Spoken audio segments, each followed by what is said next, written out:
Or we may disagree. We are not enemies. We're neighbors. We're friends, co-workers, citizens, and most importantly, we're fellow Americans. We must stand together. Yesterday's shooting at Donald Trump's rally in Pennsylvania calls on all of us to take a step back, take stock of where we are, how we go forward from here.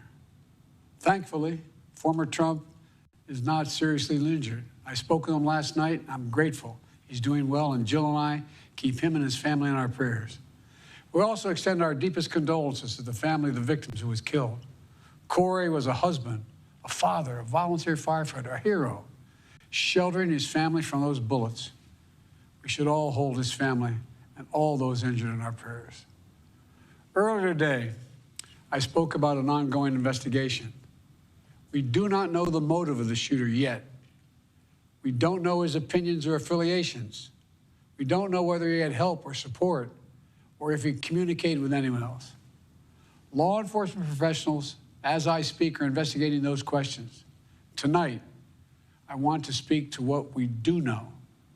A former president was shot, an American citizen killed, while simply exercising his freedom to support the candidate of his choosing.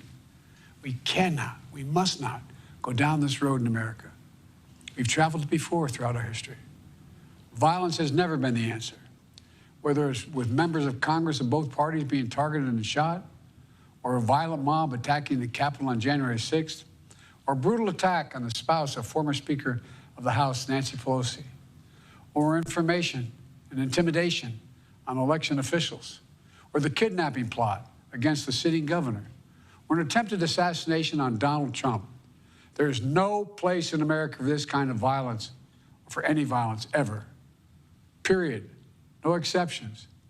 We can't allow this violence to be normalized. You know, the political record in this country has gotten very heated. It's time to cool it down. We all have a responsibility to do that. Yes, we have deeply felt strong disagreements. The stakes in this election are enormously high. I've said it many times that the choice in this election we make in this election is going to shape the future of America and the world for decades to come. I believe that with all my soul. I know that millions of my fellow Americans believe it as well. And some have a different view as to the direction our country should take. Disagreement is inevitable in American democracy. It's part of human nature. But politics must never be a literal battlefield, or God forbid, a killing field. I believe politics ought to be an arena for peaceful debate, to pursue justice, to make decisions guided by the Declaration of Independence and our Constitution. We stand for an America, not of extremism and fury, but of decency and grace. All of us now face a time of testing as the election approaches. And the higher the stakes, the more fervent the passions become. This places an added burden on each of us to ensure that no matter how strong our convictions, we must never descend into violence. The Republican convention will start tomorrow. I have no doubt they'll criticize my record and offer their own vision for this country. I'll be traveling this week making the case for our record and the vision, my vision of the country, our vision. I'll continue to speak out strongly for our democracy, stand up for our Constitution and the rule of law, to call for action at the ballot box, no violence on our streets. That's how democracy should work. We debate and disagree. We compare and contrast the character of the candidates, the records, the issues, the agenda, the vision for America. But in America, we resolve our differences at the battle box. You know, that's how we do it, at the battle box, not with bullets. The power to change America should always rest in the hands of the people, not in the hands of would-be assassin. You know, the path forward through competing visions of the campaign should always be resolved peacefully, not through acts of violence. You know, we're blessed to live in the greatest country on earth, and I believe that with every soul, every power of my being. So tonight, I'm asking every American to recommit, to think about it. What's made America so special?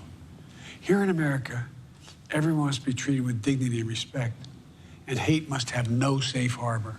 Here in America, we need to get out of our silos, where we only listen to those with whom we agree, where misinformation is rampant, where foreign actors fan the flames of our division to to shape the outcomes consistent with their interests, not ours.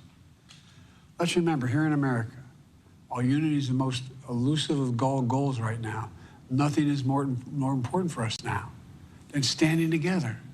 We can do this. You know, from the beginning, our founders understood the power of passion.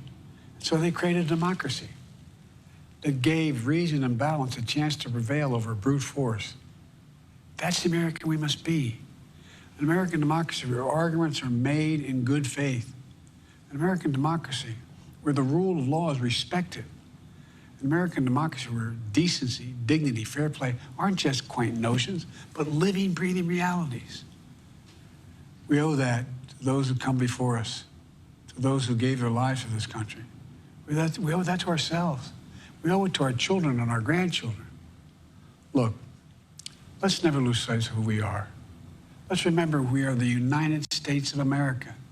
There is nothing beyond our capacity when we do it together. God bless you all, and may God protect our troops.